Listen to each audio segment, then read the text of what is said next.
What would you do if something kept scratching at your door in the middle of the night, refusing to give up no matter how long you ignored it? For paramedic Jake Morrison, that persistent sound would lead him to the most heartbreaking discovery of his life.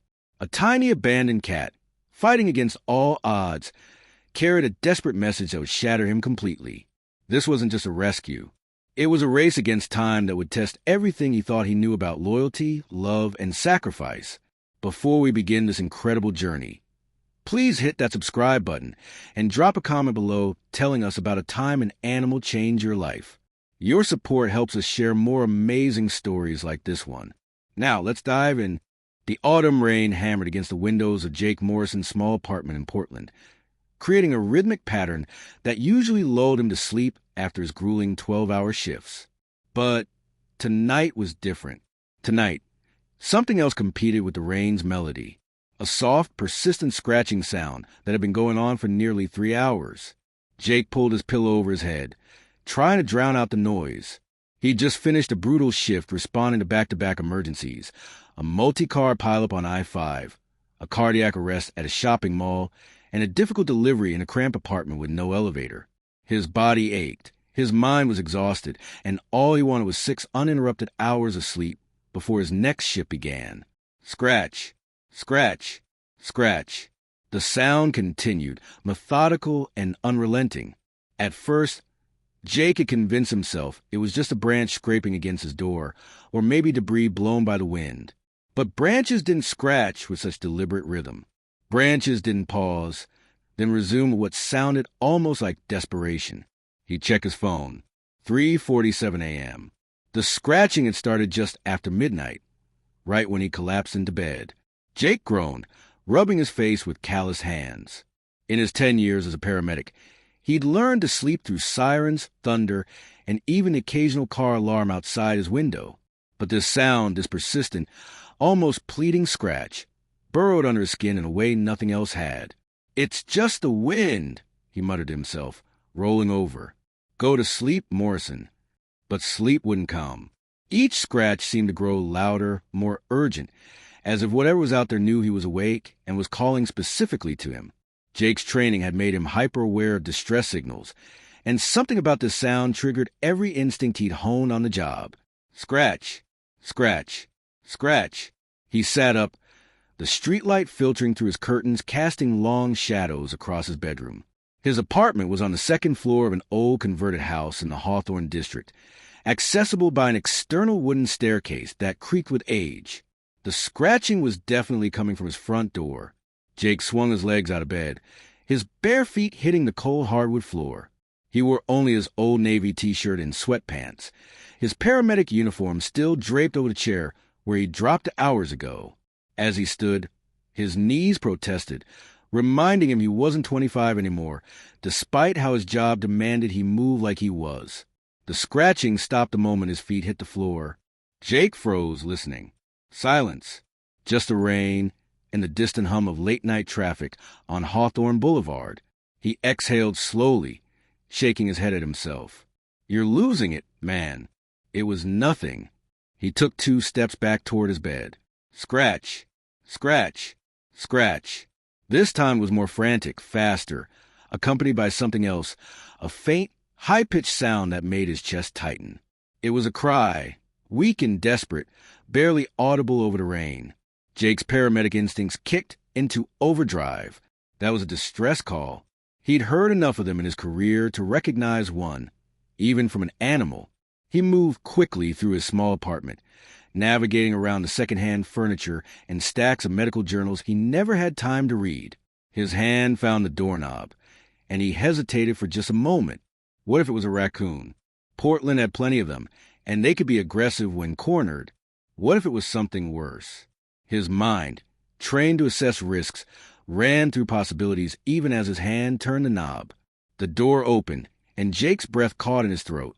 On his doormat, drenched and shivering, sat the smallest, most pathetic cat he'd ever seen. Its orange and white fur was plastered to its tiny frame, making it look even more fragile than it probably was. But it was the cat's eyes that stopped Jake cold, wide, golden, and filled with an intelligence and urgency that seemed impossible for such a small creature. The moment their eyes met, The cat let out a loud, desperate meow that cut straight through Jake's exhaustion. It wasn't a plea for food or shelter, though the animal clearly needed both. This was something different, something more urgent. "Hey there, little guy," Jake said softly, crouching down.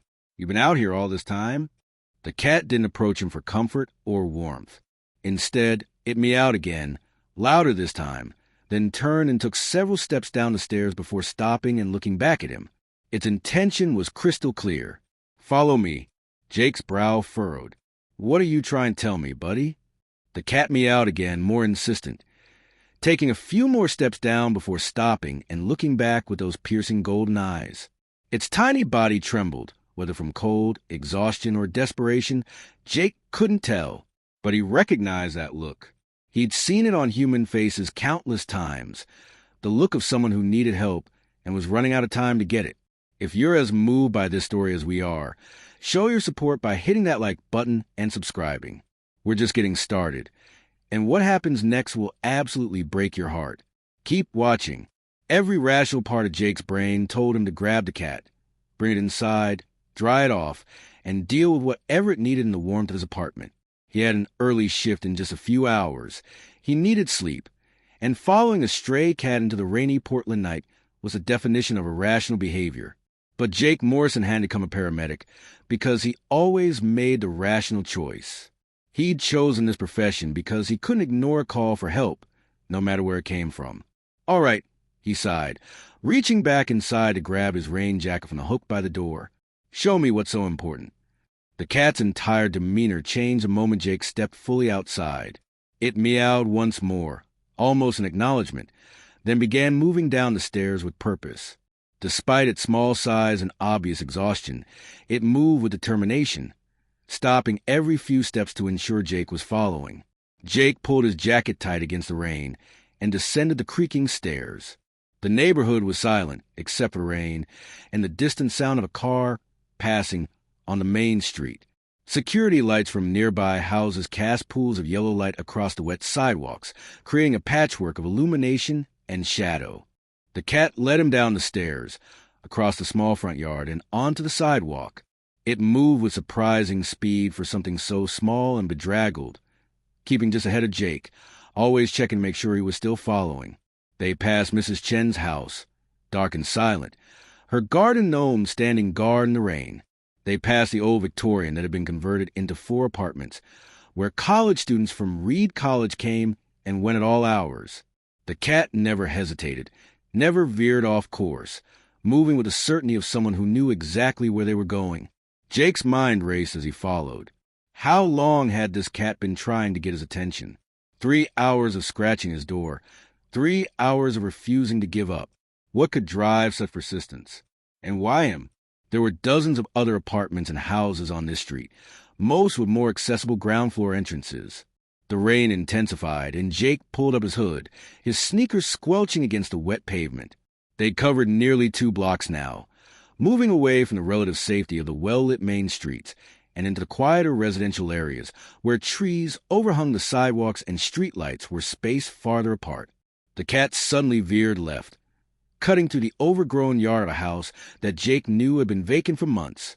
The for sale sign out front was weathered and faded, and the grass had grown wild, nearly knee-high in places. The house itself was dark, its windows like empty eyes staring out into the night. "Where are you taking me?" Jake called out, but the cat didn't slow down. It led him around the side of the house, through a gap in a sagging wooden fence, and into the backyard. Here, away from the streetlights, the darkness was almost complete. Jake pulled out his phone, activating the flashlight, and swept the beam across the overgrown yard. The cat had stopped near a collapsed shed at the far end of the property.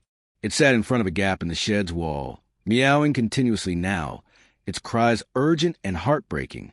Jake approached carefully, his beam of light illuminating the weathered wood and scattered debris. "What is it, buddy? What's in there?" The cat pawed at a gap in the wall, meowing desperately, then looked up at Jake with those golden eyes that seemed to plead with him. Jake knelt down, ignoring the mud soaking through his sweatpants, and pointed his light into the gap. What he saw made his blood run cold, and his paramedic training snap into sharp focus. Inside the collapsed shed, huddled in the corner and barely moving, were 4 more kittens, tiny and still, their fur matted with dirt and rain.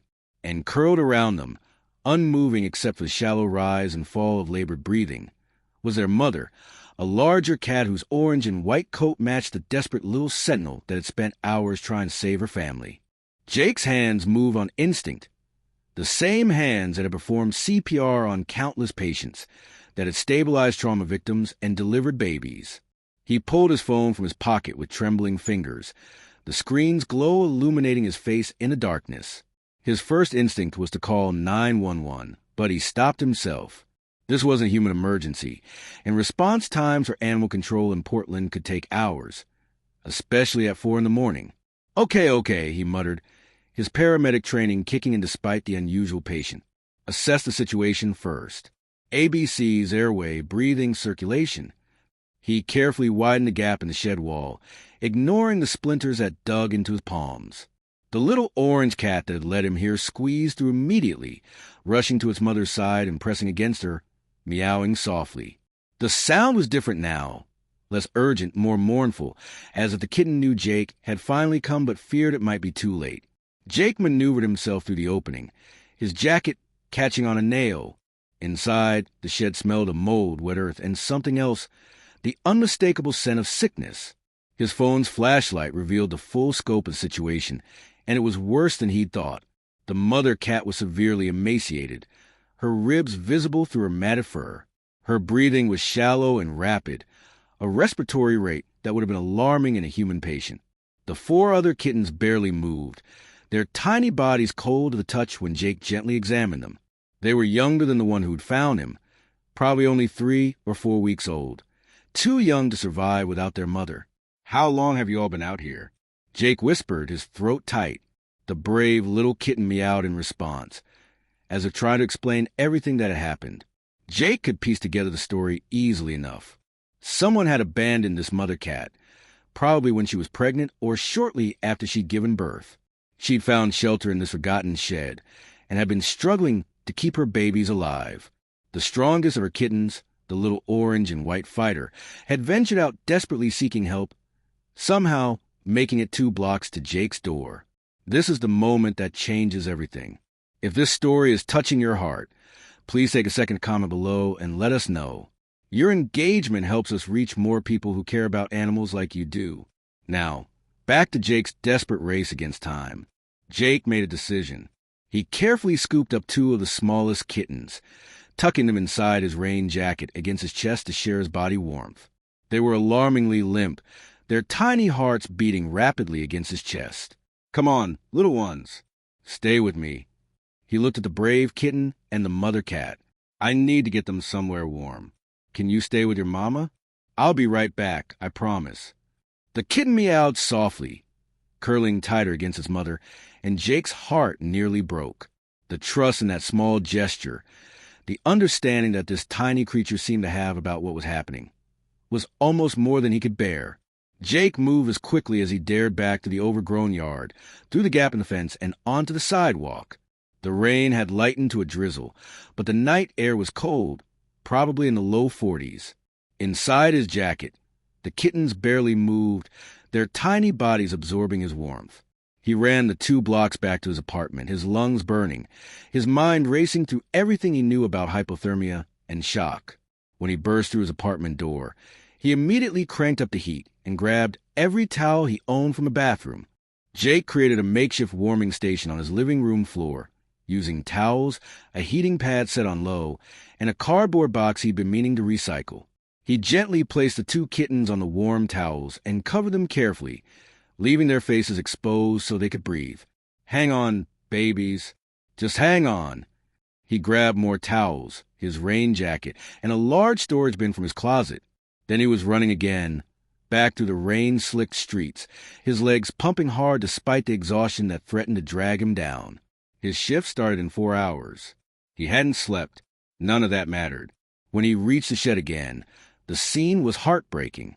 The brave kitten had positioned itself even closer to its mother, as if trying to will warmth and life back into her failing body. The mother cat's eyes were partially open now, glazed and unfocused, her breathing more labored than before. "I'm here," Jake said softly, kneeling in the mud. "I'm going to get you all out of here." He carefully lifted the mother cat. Shocked by how light she was, how little remained of what must have once been a healthy, beautiful animal. She made a weak sound of protest, her maternal instincts fighting through her weakness, unwilling to be separated from her babies. "It's okay, Mama. I've got them. I promise I've got them." Jake placed her gently in the storage bin, which he'd lined with dry towels. The remaining 2 kittens went in next, barely stirring as he moved them. Finally, the brave little orange and white kitten climbed involuntarily, settling immediately next to its mother. The journey back to his apartment was surreal. Jake carried the bin carefully, protecting it from the rain with his body, murmuring reassurances to the cats inside. The streets of Portland had never seemed so long, every step a battle against time and exhaustion. Back in his apartment, Jake's living room had transformed into an emergency veterinary ward. He'd lived through enough crisis situations to know how to adapt and improvise. He arranged all 5 cats together on the heated towels, knowing that keeping them together would be crucial for their psychological state, even as he worked to save their lives. The mother cat was his primary concern. Using his paramedic skills, he assessed her condition with growing alarm. She was severely dehydrated, malnourished, and hypothermic. Her gums were pale, indicating poor circulation or anemia. Without immediate intervention, she wouldn't survive the night. Jake grabbed his personal first aid kit and added supplies from his paramedic bag that he always kept stocked at home. He mixed a solution of water with a tiny bit of sugar and salt, a makeshift electrolyte solution, and used a medicine dropper to get small amounts into the mother cat's mouth. She was too weak to resist, which worried him more than if she'd fought. "Come on, Mama. You've fought this long for your babies. Don't give up now." The brave kitten watched everything Jake did, its golden eyes following his every movement. At one point, it reached out a tiny paw and touched Jake's hand, and he nearly lost his composure entirely. "I see you, little warrior. I see how hard you fought to save them." Jake worked through the night in a blur of activity. He rotated the kittens on the heating pad, ensuring no one got too hot. He continued giving the mother cat tiny amounts of fluid, watching for any sign that she might aspirate.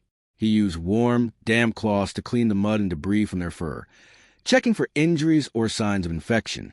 His phone alarm went off at 6 a.m., reminding him that his shift started in 2 hours. Jake silenced it without hesitation.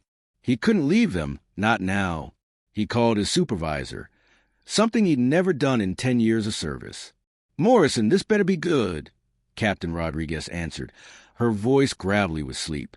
"Captain, I need call out sick for today. I know it's last minute.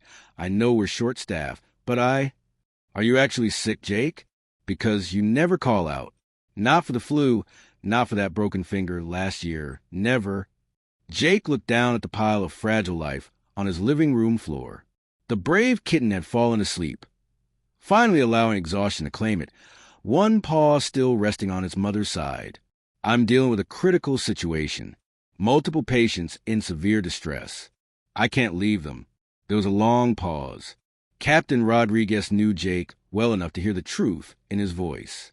"All right, Morrison, take care of your patients. But you owe me the full story later." "Yes, ma'am. Thank you." As dawn broke over Portland, painting the sky in shades of pink and gold, Jake finally allowed himself to hope. The mother cat's breathing had stabilized slightly. The kittens were warmer, their tiny hearts beating stronger against his palm when he checked them. The brave little one who'd saved them all slept peacefully, its ordeal finally over. Jake slumped against his couch, every muscle in his body screaming for rest, but he didn't dare sleep. Not yet. He pulled out his laptop and started searching for emergency veterinary clinics that opened early. He found one that opened at 7, just 30 minutes away. The mother cat stirred, her eyes opening slightly. For just a moment, her gaze focused on Jake, and in that look, he saw recognition, gratitude, and a mother's desperate hope that her babies would survive.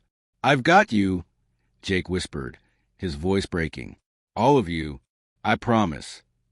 The emergency veterinary clinic on Southeast Powell Boulevard was just opening when Jake arrived, the storage bin cradled carefully in his arms.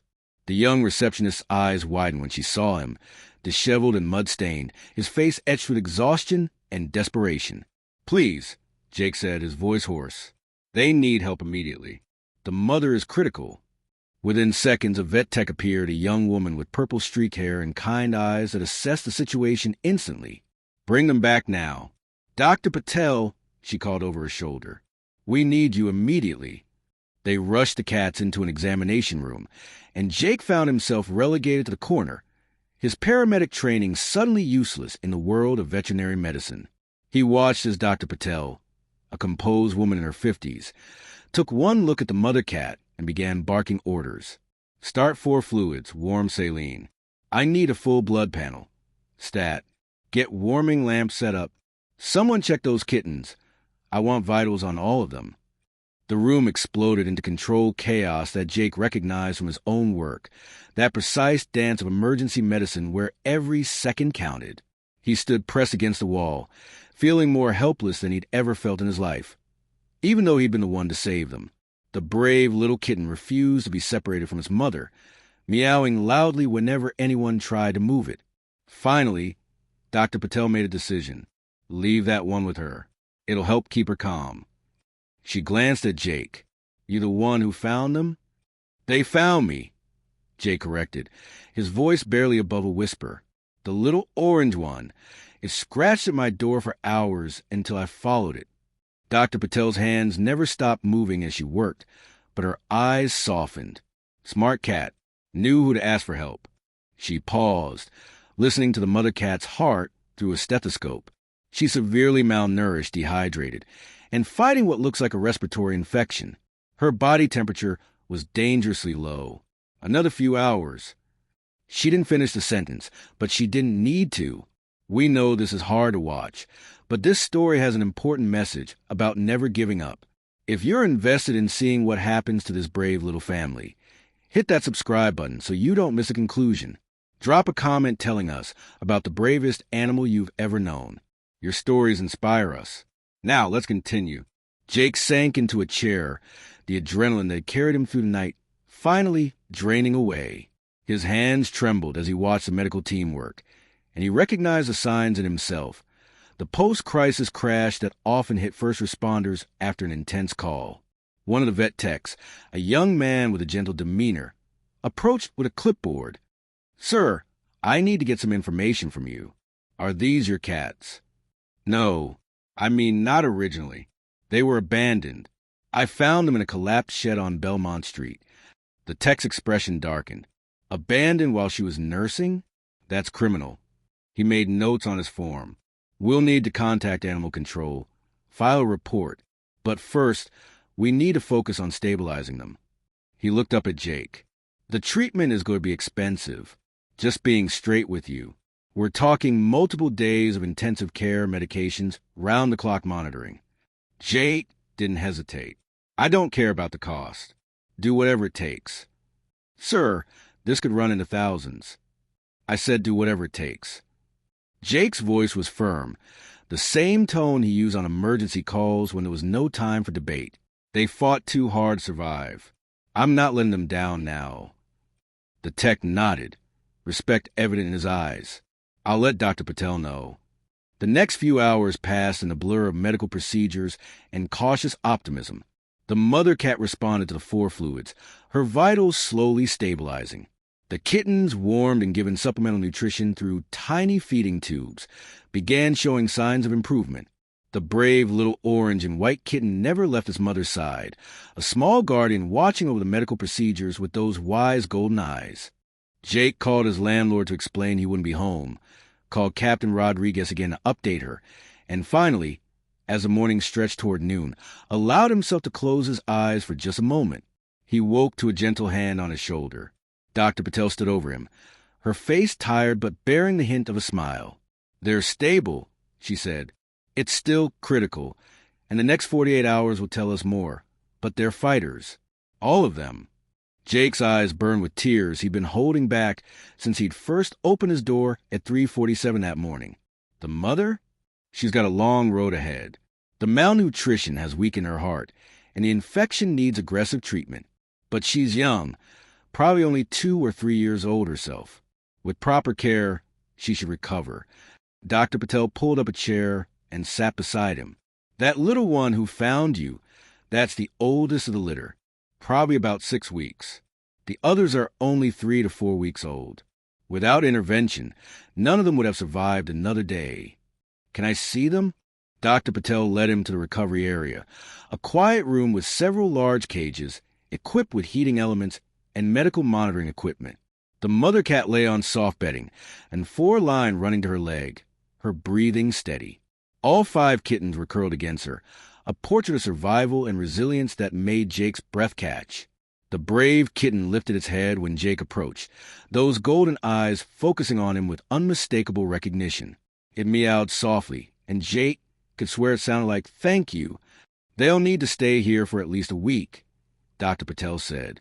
Maybe longer, depending on how the mother's recovery progresses. After that, they'll need a foster home, or... She looked at Jake knowingly. "Unless you're planning on keeping them?"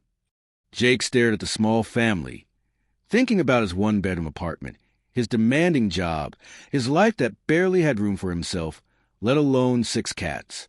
Every logical part of his brain said it was impossible. But logic had nothing to do with the way his heart had cracked open when that tiny kitten had refused to give up on its family. Logic had nothing to do with the 3 hours of desperate scratching that had called to something deep in his soul. "I'll figure out," Jake said quietly. "They're mine now." Dr. Patel smiled, the expression transforming her tired face. "I had a feeling you'd say that. We'll work with you on the costs, set up a payment plan. And I know some organizations that can help with supplies, food, that kind of thing. Thank you." Jake's voice was thick with emotion. "No, thank you. You saved their lives tonight, Jake." That little warrior found exactly the right door to scratch on. Jake left the clinic as the afternoon sun broke through Portland's famous clouds, promising better weather ahead. His body ached, his eyes burned from lack of sleep, and his heart felt like it had been broken open and rebuilt in a single night. He had no idea how he was going to make this work, how he'd balance his paramedic shifts with caring for 6 cats, how he'd afford the medical bills and pet supplies on his salary. But as he drove home through familiar streets of southeast Portland, past the Victorian houses and towering Douglas firs, past the coffee shops and used bookstores that made up his neighborhood, Jake felt something he hadn't felt in years. Purpose beyond his job. Connection beyond his work family at the station. That brave little cat had done more than lead him to its family. It had reminded him what he'd forgotten somewhere in the years of trauma calls and emergency responses. That sometimes the most important call isn't the one that comes over the radio. Sometimes it's a tiny paw, scratching desperately at your door in the middle of the night, refusing to give up until you answer. The week that followed tested Jake in ways his paramedic career never had. He visited the clinic twice daily, before and after his shifts, spending every spare moment with cats. He watched as the mother, whom he'd named Hope, gradually regained strength. Her eyes brightened day by day, and she began grooming her kittens again, a sign Dr. Patel assured him was excellent progress. The brave kitten, whom Jake had named Scout, appointed itself as Jake's personal greeter during every visit. The moment Jake entered the recovery room, Scout would perk up, meowing and climbing to front of the enclosure, as if to report on how everyone was doing. The other 4 kittens, which Jake had named Grace, Courage, Faith, and Spirit after the qualities they'd shown in their fight for survival, grew stronger each day, their tiny personalities beginning to emerge. On day 8, Dr. Patel gave Jake the news he'd been waiting for. They're ready to go home. Hope is still recovering, but she can continue treatment with oral medications. The kittens are healthy, thriving actually. They're going to need a safe, warm space and lots of monitoring, but I think they'll do better in a home environment than here. Jake's small apartment had undergone a transformation. His landlord, Mrs. Chun, had not only waived the usual pet deposit when she heard the story, but had helped him install cat shelves on the walls and donated her late husband's old armchair for the mama cat to rest in.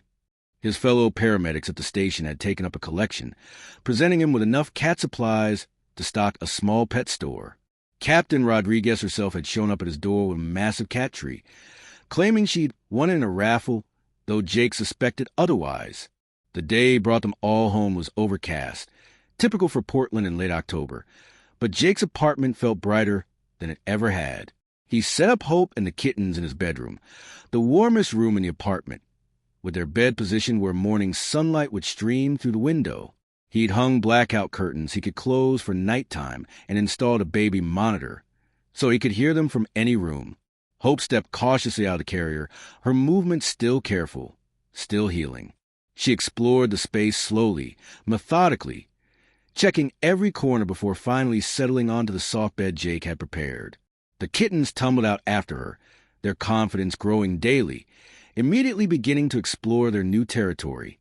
But Scout hung back, sitting at Jake's feet and looking up at him with those penetrating golden eyes. Jake knelt down, and the kitten walked directly into his arms, purring for the first time since they'd met. The sound was like a motor, vibrating through Jake's chest, and he felt tears slip down his cheeks unchecked. "You saved them all, you know that?" Jake whispered into Scout's soft fur. "You're the bravest thing I've ever seen." As if in response, Scout's purr grew louder, and the kitten pressed its tiny head under Jake's chin. In that moment, something that had been fractured in Jake's heart, broken by years of seeing tragedy and loss, of arriving too late, of watching people slip away despite his best efforts, began to heal. The first few nights were challenging. Hope needed medication every 6 hours, and the kittens needed supplemental feeding to ensure they continued gaining weight properly. Jake barely slept, setting alarms throughout the night, dragging himself from bed to care for his new family.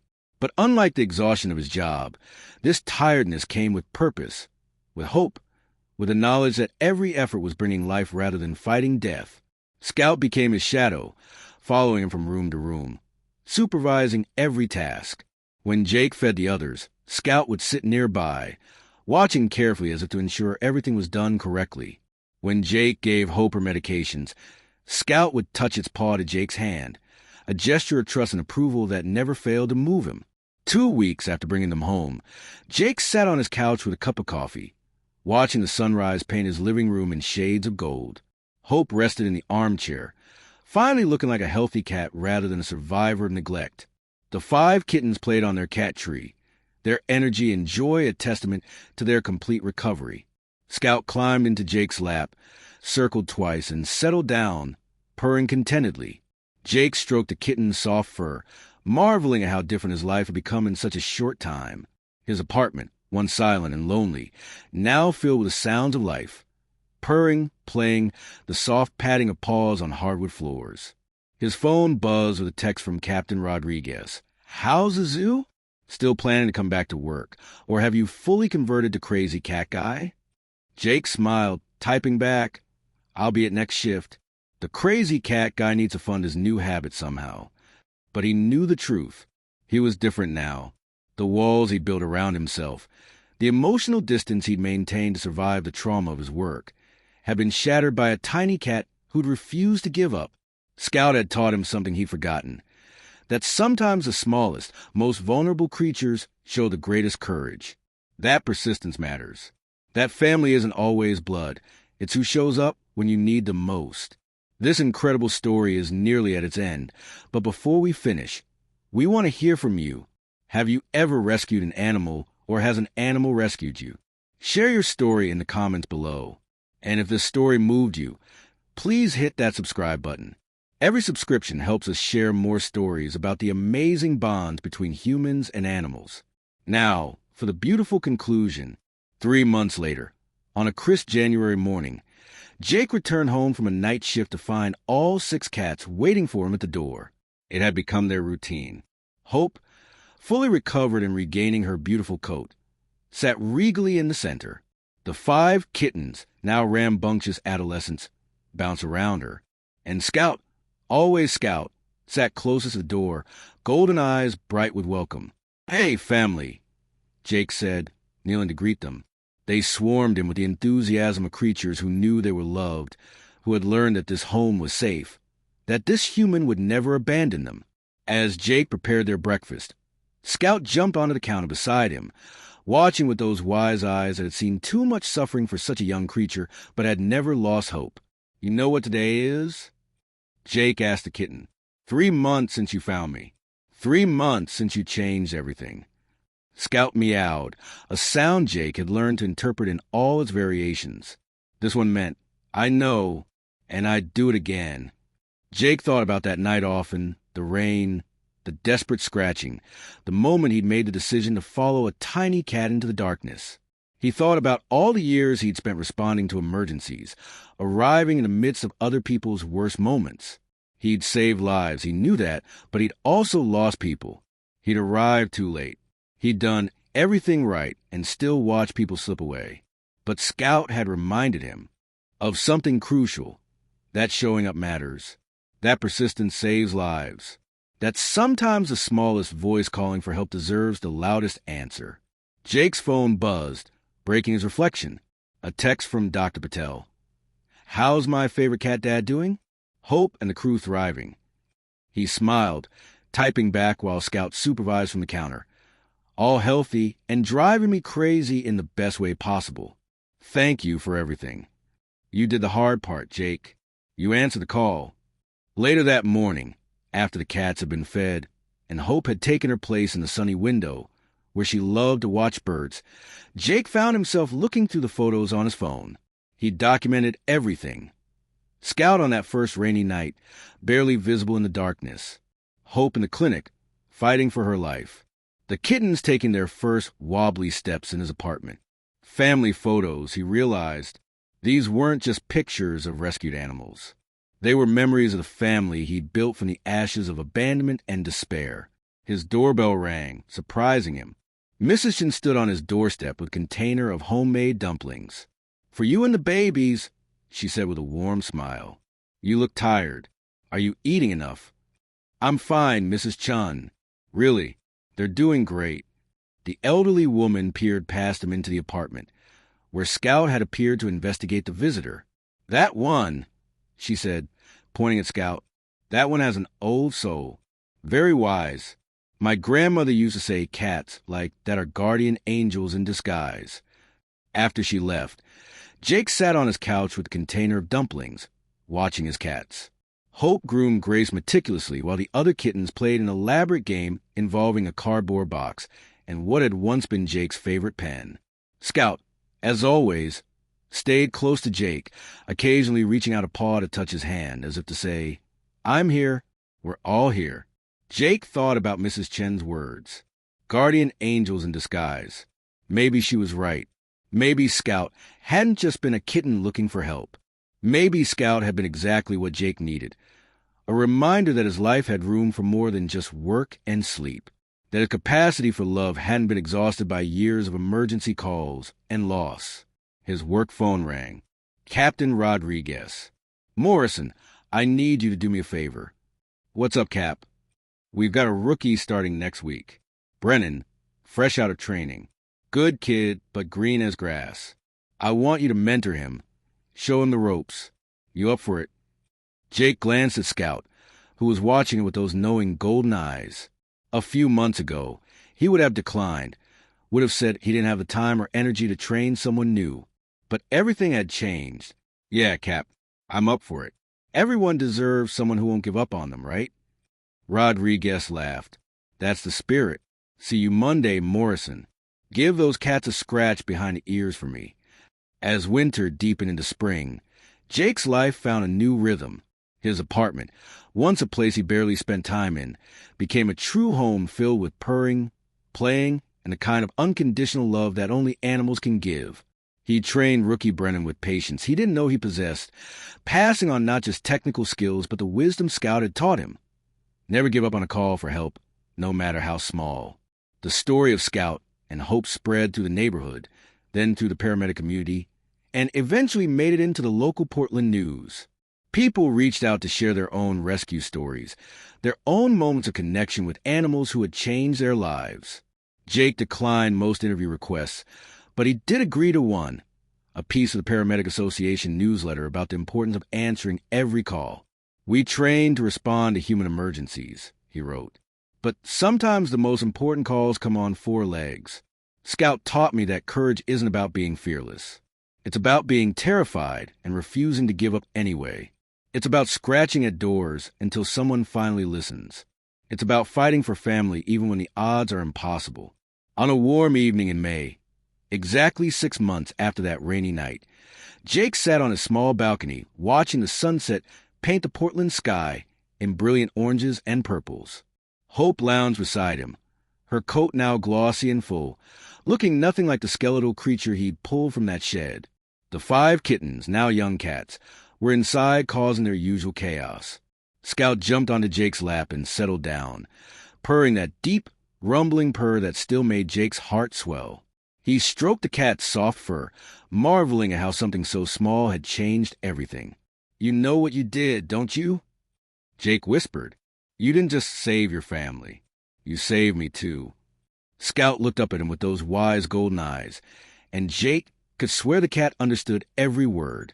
The kitten who had refused to give up, who had scratched at a stranger's door for hours in the pouring rain, who had led him through the darkness to save a dying mother and helpless siblings, had done something even more miraculous, had reminded a burned-out paramedic why he'd chosen this life in the first place. To answer the call, to show up, to never give up on those who need help, no matter how impossible the odds might seem. As the last light faded from the sky and the city lights began to twinkle below, Jake's phone buzzed one final time. A text from an unknown number. "Hi, I saw your story in the news. I'm a paramedic in Seattle, and I just found a litter of abandoned puppies behind a dumpster.